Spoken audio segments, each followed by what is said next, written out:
Welcome to Sober.Coffee, a weekly coffee chat sharing experience, strength, and hope for anyone on the sober road to recovery. You can download Sober.Coffee weekly on all podcast platforms and check us out on Instagram at Sober.Coffee Podcast and on Twitter at Sober.Coffee Pod. To learn more about us and to help support these sessions, visit online at Sober.Coffee. Here are your hosts, two guys on their own path to recovery, Mike and Glenn. Let's join them at the coffee shop. We're in an expanded coffee shop today. Do you hear that? Do you feel the buzz? I get a different sense, man. I just feel it different today. I know. I feel love it. I feel like my voice is lower today for some reason. Well, how you doing? How you doing, man? All right. I'm from Philly. How you doing? Hey, and our production team's doing great too. They big shout out to Brian, Audio Hive, Chicagoland. Yeah, keeping us grounded. We appreciate it. Pretty soon get the snow shovels out, right? Yeah, let's not even go there. Because somebody could be listening to this in the summer of 2022, and they're going to be like, "What? What are these guys? What are these guys drinking?" Totally, man. So we're in a new coffee shop today, right? Yeah. Kind of expanded. Sounds different. Yeah, it sure does. We still got the corner table, though. I love it. I love the corner table, and I understand there's some video cameras in the room. So, oh man, what in the world? Look out! We're going to a whole new dimension. No, totally. So yeah, you were pretty pumped about getting together today, right? Yeah, totally. So, just to lay a foundation, we have no idea what we're doing. We don't. We just come in the coffee shop and we chat about sobriety and we chat about things that have worked for us, our experience, strength, and hope, and then things that happen along the way, right? And part of what we do is we happen to have, again, we're not good at it, but we're out there. We have an Instagram account. Woo woo. Is my mom following that? You know what? Is she a follower? Let me look. I don't think so. Yeah. I think she needs to step it up. I got sisters, too, and a brother. Well, tell them to come on. I know. We need traffic. Yeah, so our handle, I guess, or our hashtag on the Instagram is Sober.Coffee Podcast. Sober.Coffee Podcast. Right. That's Instagram. Right. So, I was on it yesterday, and it just hit me. I was thumbing through, and we follow some really cool people, and some really cool people follow us, and we get engagement and whatnot. So one really caught my eye, and I said, "Hey, let's just talk about this today, right?" So just full transparency, I reached out to this person and got their permission to kind of highlight, right? Now, is this person a podcaster or no? She is just out there on Instagram. Okay. Clearly a sober focus. Okay. So what I thought we'd do is just kind of walk through her post. Okay. And the reason why this hit me is in my morning meeting yesterday. I go to a 7 a.m. meeting every day, and this girl who we care for, we know very well we care for, she relapsed. And, we've talked about that, for a second. I felt sucker punched, because, I don't want that to happen to me, and I don't want that to happen to others. Anybody. Yeah. Right. So I'm just, for me, I instantly want to give somebody a hug, right? But then that fire alarm goes off for relapse and how dangerous it is. And we've talked about, we've had people pass away from relapse. And, they just didn't make it back. So that really got me in that zone. And then I read this post. Okay. So this, and she said that we can share. So her name on Instagram is Your Sober Pal. Your Sober Pal. Okay. PAL. And her name's Laura. Okay. Okay. So a couple things, like her title says, she goes, if I had a pickle for every time I started over, I could garnish every burger in America. Huh. Okay, so I think that's kind of cute. So she's, super cute, super cool. A lot of it's focused on sobriety. A lot of memes, I guess, what they call it. A lot of sayings, right? And another one that she posted really caught my eye. She says, "I don't want to stop drinking. What if I lose my sparkle?" And that's then legitimate. Totally. And I've thought that, and you've thought, we've talked about that. I'm like, man, what happens if my genius, so-called self-professed genius, right? My ego and my lack of humility what happens if I lose my genius if I get sober, right? Well, then, so she has a picture. I don't want to stop drinking. What if I lose my sparkle? And then the next picture shows a picture of her like totally trashed, beat up, and it's like, here's my sparkle. Right. So, really cool. She's followed by a lot of people. She's got like 13,000 followers. She's done almost 500 posts, right? Another one she did, and I'm just goofing off here, prior to her real post that I want to highlight. But I just showed you one. It says, "Hey, I snuck into an AA meeting thinking I'm going to, see a bunch of weird people." Right. And then her next couple snapshots are like, "Hey, here's so-and-so 6 months sober. She runs this in the fashion industry. And here's this, person. They hiked over these mountains and just really cool stuff." And that's what we find in the rooms. Oh, yeah. I remember when first walking into, I thought, what am I walking into here? And now others are walking. And then you hear laughter. And that's like, right. That's when I walk in the room. Yeah. You hear laughter, right? So what's happening? What's going on, right? Yeah, So it's good stuff. all right, so here's her post. Okay. And I've got it written out. So it says, "Hey, so it's your sober pal. Here I am with Eric Weiner, the author of one of my all-time favorite books, The Geography of Bliss." And then in parentheses, she said, "which I've read at least 8 times. It is hilarious, and I absolutely love his writing." So just a little sidebar. The book is, the subtitle for the book is One Grump's Search for the Happiest Places in the World. Oh, right. Okay, so she really digs that. That's one of her favorite authors, right? Okay, gotcha. Next line. "I should also mention that I am totally hammered. All right. Before this day, I had managed to string together a few weeks of sobriety. But as we made our way to his book tour stop, I thought, this is such a unique, special, once-in-a-lifetime opportunity. Surely I must celebrate with a glass of wine." I thought. Love those thoughts. So next she says, "So I stopped at the restaurant next to the bookstore and ordered an expensive glass of Pinot Noir. Always starts fancy. We deserve it. My whole body tingled as the bartender poured that glass of wine in front of me. That familiar glug, glug, glug music to my ears. I felt like it was reuniting with an old friend. I ran my fingers along the glass, then held it by the stem and swirled it under my nose, taking in the scent. I'll drink it slow, I thought to myself. Then I took the tiniest sip. Oh my fucking God, that is amazing. I savored that glass slowly, like a lady.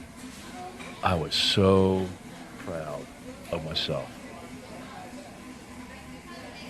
Since I did so well, I ordered a second glass and drank that one slow-ish too. Once that second glass was done, I decided it's a special occasion. I'll order one more. When we got to the bookstore, I was pretty buzzed. And as soon as I saw Eric on that podium, I got starstruck and decided I needed just one more glass of wine, just one more. So I scurried to the little cafe and purchased a plastic mini wine bottle and chugged it. Needless to say, I got smashed. When Eric was doing meet and greets, I stumbled up to him and asked for a selfie. I don't remember much about our exchange other than he was so kind and he didn't know what a selfie was. Lots of laugh. I drank to enhance the moment and instead I tainted it. I feel like I took a fresh, beautiful painting and smudged it because all I can recall is a blur. I woke up the next morning so angry at myself. I drank my wine slow. It was supposed to be just one more, but isn't it always? And Man, it hit me because we were focused on Relapse that morning, and it hit me because I'd done it so many times. It wasn't that author. It certainly wasn't Pinot Noir. But how she described that feeling and how she justified. I mean, I have been down that road so many times. Yeah, there were so many elements I connected with. And just the whole process of the relapse, right? And the way she walked it through, the thought, like you paused after that. I thought, right? And that's where it all starts. Oh my gosh, it all starts with the thought. And then the justification, and then the lure, the sexiness of it all, and then the rush you get from it, and then the chase to get more of that same rush, and then the slippery slope, and you go from a fine wine glass to a plastic bottle, you end up in that under the bridge environment. You're just guzzling, for guzzle's sake, and then the remorse, and yeah, I mean, I could just so relate to that. I've walked down this path, like you said, insert different names, different authors, different liquors. I've done it. I've been there, and it's tragic because it's almost a rinse and repeat once you're in that cycle. Yeah, so she had a lot of comments on it, right? She had like 1,000 people, quote unquote, like it, but a lot of comments, and it's like, a lot of, I can totally relate. Sure. So it's not a unique situation. I mean, I can recall exact situations where I thought the exact same thing. Just one. Hey, I'm going to see Goo Goo Dolls. You know what? I just won to take the edge off, and here I am, hammered again. And it did it again. Right. And that shame, hate, self-remorse, all that stuff. Oh, all of it comes piling in. But I love how she put it at the very end. Isn't it always? And again, those comments that she has on that post, man, it is, I can relate, and we can relate. So, hey, your sober pal, Laura, just a shout out to you. Thank you for sharing that. It's great to kind of step into your world for a little bit here and share it with others. Really appreciate you and appreciate the opportunity to share that. And man, what a reminder. What a reminder. It's out there. It's out there and it's waiting for us. Play the tape. Yeah. It's the same thing every time. All right. Wow. I'm really glad she shared that because, again, I can so relate. And, but I'm sitting here thinking, Glenn, what would I have done if I found myself in the same scenario, which I have? What do I do now? What are some things that our community can kind of grab onto? What are some of the tools that we've learned along the way? I thought of a couple as I was listening through her story, a couple of things that have helped me. And, the one thing, this is kind of a trick of mine that I don't know that I kind of learned. I learned by example from other people. No one really told me to do it, but I can't hold a cup of coffee and a glass of wine in the same hand. No, you cannot. So, you cannot. I always have a liquid in my hand. And, it's always coffee. Let me ask you that. So what would you do in that situation? Would you have a cup of coffee? I would have walked out of the house with a cup of coffee, a bottle of water, something in my hand as an alternative, and because I'd have to proactively set that down and grab that glass of wine. As sexy as that sounded to me, I would do that. But having something in my hand, so you would have helps. a plan. I'd have a plan, absolutely. And that was I'd have a plan before I walked out of the house. Look, I'm going to meet him. This is probably going to be a celebratory time for me. I know that's a trigger for me.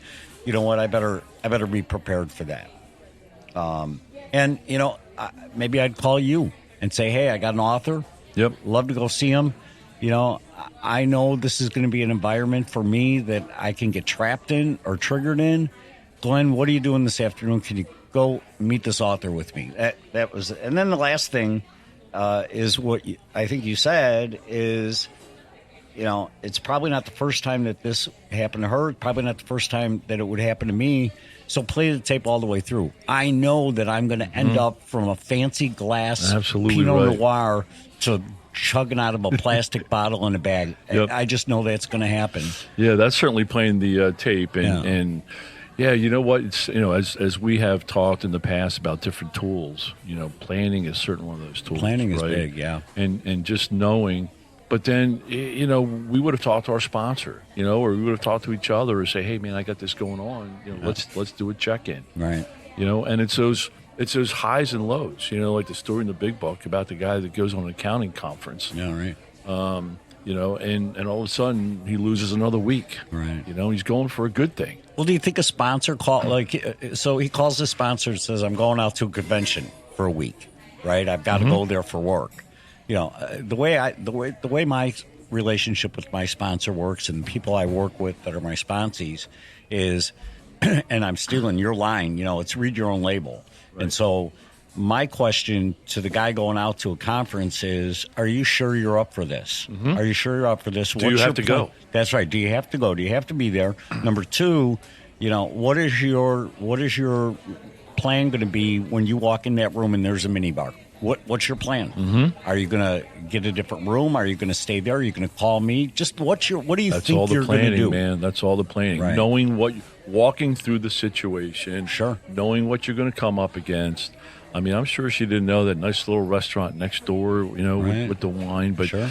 You know, I mean, I was caught off guard many times. Oh, absolutely. Until I started to plan. Right. So, right. You know, you look at sports teams and they spend the whole week in front of a game, football in particular, and they watch game films. They understand the opponent. Yep. Right? They don't just go out and go, oh, we're playing. We have no idea these guys rush the quarterback. No, they know they rush the quarterback from the right side. You know, they're prepared for it. So that's a great story. Great opportunity to tear that apart a little bit and say, what would we have done from a defense standpoint? What would we have done from a tool standpoint to be able to get through that experience? Right. What I have found, and I shared this in the room yesterday, I have found that we can get through any situation without having to take a drink. Right. We just got to take a program with us. We got to take some tools with us. Right. You know, so we can get through situations like that. It doesn't mean we always need to sit on the sidelines and just not live life. Maybe for a period of time, right? Maybe we're cautious about where we go, you know, with a couple weeks or a couple months sobriety. But you know, I've seen people get through, and I've seen myself get through any situation in life without having to take a drink. That's right. That's right. But in Laura's defense, you know, I could be there. I could be there tomorrow. And a lot of people criticize me for saying that. You shouldn't leave the door open, Mike, and say that you could be. Well, that's why you do all tomorrow. the stuff you do. But that's because why you could do it. I could do it. Right. I know I could do it. And if you don't do stuff, it increases the chances that you will do it. That's right. Love you, man. I love it, man. All right. All right, brother. Thanks. Have a great one. All right, bye-bye. Thanks for joining us for today's coffee chat. To contact the show, email us at podcast@Sober.Coffee. If you need immediate help, the AA hotline is 800-839-1686. The National Suicide Prevention Hotline is 800-273-8255. Remember, Mike and Glenn are sharing their own journey on the path to recovery. Any suggestions, medical or otherwise, are their own experiences and should not be viewed as professional advice. See you next week, and remember, there is a solution. Stay safe in the city of Chicago.